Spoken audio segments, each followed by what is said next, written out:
आपको बता दें कि मालेगांव ब्लास्ट केस में जमीयत उलेमा हिंद हाई कोर्ट जाने का फैसला कर चुकी है। एनआईए अदालत के फैसले को जमीयत हाई कोर्ट में चैलेंज करने वाली है। मालेगांव ब्लास्ट केस में साध्वी प्रज्ञा समेत 7 मुलजमीन बरी किए गए हैं। जमीयत उलेमा हिंद अगस्त में हाई कोर्ट जाएगी। मुतासिरीन की तरफ से केस लड़ सकती है जमीयत की लीगल टीम।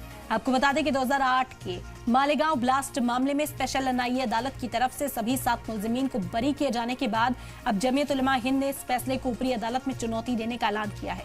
जमीयत के सदर मौलाना अरशद मदनी की लीगल सेल अगस्त के पहले हफ्ते में बॉम्बे हाई कोर्ट में अपील दाखिल करेगी। जमीयत उलेमा हिंद मालेगांव ब्लास्ट में मारे गए लोगों की तरफ से केस लड़ सकती है। तंजीम के जराये ने कहा कि इतने संगीन मामलों में अदालती जायजा बेहद जरूरी है।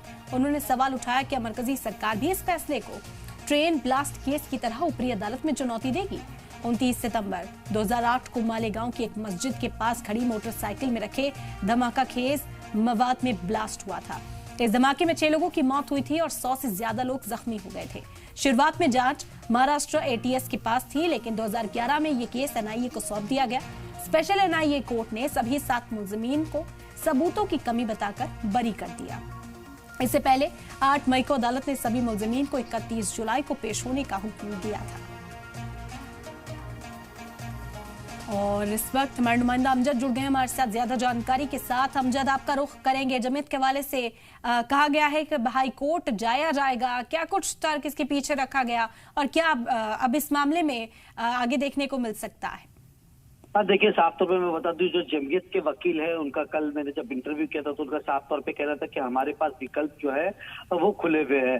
हालांकि मैं सुबह से मालेगांव में था तो जितने पीड़ित परिवार है उनका साफ तौर पे इस फैसले से जो थे वो खुश नहीं थे और उनका साफ तौर पे कहना था कि हम जो है इसको हाई कोर्ट और सुप्रीम कोर्ट तक इस केस को लेके जाएंगे और हमें इंसाफ चाहिए। अगर सरकार नहीं जाती तो हो सकता है कि जो पीड़ित परिवार है वो हो सकता है कि आने वाले वक्त के अंदर हाई कोर्ट के अंदर पिटीशन डालते हुए दिखाई दे। क्योंकि बात करें तो जब ये ऑर्डर जो आया है तकरीबन 1000 पेज से ज्यादा का ये ऑर्डर है, इसको कहीं ना कहीं जो तमाम जो ऑर्डर है उसको पहलू को समझने के लिए काफी वक्त लगेगा।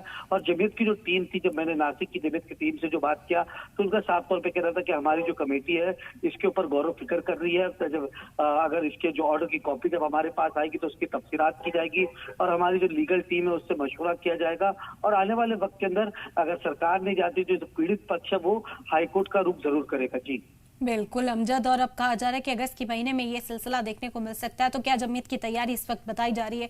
मुतासरीन से मुलाकात की और किस तरह से चैलेंज इस फैसले को किया जा सकता है? अब देखिए, साफ तौर पे मैं बता दूं कि फैसले को जब मेरी वकील से बात की थी तो उनका साफ तौर पे कहना था कि ये फैसला जो है अगर हमारे पक्ष में भी आता तो जो पीड़ित जो आरोपी थे वो कहीं ना कहीं हाईकोर्ट जाते तो उसके लिए भी जो तैयारी है वो पूरी तरीके से हमको करनी चाहिए थी। तो अब ये तमाम जो फैसले के जब ऑर्डर आएंगे तो ऑर्डर के अंदर जो तमाम जो पहलू है जो कोर्ट ने कंसिडर नहीं किया है, तब चीजों को जो कंसिडर नहीं किया है, बहुत सारी ऐसी चीजें हैं जो मेरी वकील से बात हो रही थी आज फोन पे तो उन्होंने साफ तौर पे कहा कि कोर्ट ने हमारी बहुत सारी चीजें जो थी उसको कंसिडर नहीं किया, तो हम हाईकोर्ट के अंदर वो तमाम चीजों को रखेंगे और वो तमाम चीजें हाईकोर्ट के सामने रखेंगे और बताएंगे कि जांच के अंदर क्या क्या चीजें सामने आई थी जो हाईकोर्ट ने सेशन कोर्ट ने जो एनआईए कोर्ट है उसने कंसिडर नहीं किया। आप देख रहे होगा कि हाईकोर्ट के अंदर मामला जो है कब तक पहुंचता है। हालांकि ये हो सकता है कि आपको अगस्त के महीने में ही नजर आ जाए कि ये मालेगांव ब्लास्ट के केस के अंदर जो है तमाम जो लोग हैं जो पीड़ित पक्ष है वो हाईकोर्ट चले जाए। सरकार की तरफ से तो ऐसा अंदेशा नहीं लग रहा है कि सरकार जो है इसको आने वाले वक्त में हो सकता है कि हाईकोर्ट में फाइल करे। जिस तरीके से देवेंद्र फडणवीस का ट्वीट आया और जिस तरीके से बीजेपी के तमाम नेताओं के जो बयानात आ रहे हैं उसको देखते हुए ऐसा नहीं लगता कि जो सरकार भारत सरकार जो है वो हाईकोर्ट का रुख कर सकती है। जी बिल्कुल, इसी वजह से कहा जा रहा है कि जमीयत अब यहाँ पर ये जिम्मेदारी लेने को तैयार है और कहा जा रहा है कि मुतासरीन की जो आवाज है उसे कोर्ट तक पहुंचाया जाएगा। बहुत शुक्रिया अमजद आपका तमाम जानकारी फिलहाल हम तक पहुंचाने के लिए। करकरे साहब ने जिस तरह से तफ्तीश की और जो चीज़ें जो एविडेंस सामने आए तो हम लोग काफ़ी इत्मीनान हो गया कि ये जो है जो सही रुख में काम कर रहे हैं। तो अब ये उम्मीद थी कि उनके जमा किए हुए शवाहिद और बाद में 17 साल तक एजेंसी ने जो काम किया है तो इतने मतलब मजबूत और पुख्ता शवाहिद कोर्ट में पेश करेंगे कि जो सही लोग मुजरिम हैं उनके पास वो उनके खिलाफ फैसला जाएगा। बल्कि यहाँ तक आप एक बात और समझ लीजिए कि इसी में स्वामी असीमानंद ने खुद आकर के अपने तौर पर कोर्ट में बयान दिया था कि हमने बम ब्लास्ट किया है। तो हमको उम्मीद थी कि ये जो है ये मुजरिम ठहराए जाएंगे, इनको सज़ा मिलेगी, लेकिन जिस तरह से निकाल आया है तो इससे हम लोगों को बहुत ही दुख पहुंचा, बहुत धक्का लगा है। आज जो फैसला आया है ये कहीं ना कहीं मुतासरीन को इंसाफ नहीं मिला ऐसा एहसास होता है। जिनके लोग मारे गए, जो 7 लोग मारे गए, उनके घर वालों का ये एहसास है कि हमें इंसाफ नहीं मिला। ठीक है, कोर्ट के सामने जो भी शवाहिद रखे गए उसके ऊपर कोर्ट ने अपना फैसला किया, लेकिन फिर असल मुजरिम कौन? अगर ये सारे लोग नहीं हैं तो मुजरिम कौन है?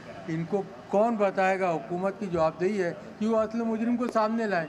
चाहे वो ट्रेन का बम ब्लास्ट हो, चाहे वो अजमेर का हो, या जहाँ कहीं भी बम ब्लास्ट हो, मालेगांव के बम ब्लास्ट हो, उसके असल मुजरिम कौन है वो सामने आना चाहिए। हमारा यही डिमांड है और कुल जमाती तंजीम इसीलिए बनी थी और इसीलिए बनाई गई थी। मैं ये तो कहना चाहूँगा, इससे पहले रिपोर्टर लोग भी मेरे घर पर आए थे तो ऐसा बता रहे थे कि भाई फैसले के बारे में क्या है, और आपका भी सवाल ये फैसले के बारे में। फैसला तो ऐसा होना चाहिए कि मुजरिम को सज़ा होना चाहिए, वो कोई भी हो, मुजरिम को सज़ा होना चाहिए। मगर यहाँ पहले मुसलमानों को बाइज़्ज़त बरी किया गया, फिर इनकी तारीख है, इनको भी बाइज़्ज़त बरी किया गया, तो मुजरिम है कौन? सवाल ये उठता है। और यहाँ 7-8 लोग जो मरे हैं, जो ब्लास्ट की वजह से कितने लोगों जख्मी हुए, उनका कोई मुजरिम ही नहीं करार दे रहा, तो कैसी हुकूमत है? कैसा सवाल किया जाए हुकूमत से, और कहाँ से इंसाफ की आस रखा जाए कि इंसाफ मिलेगा?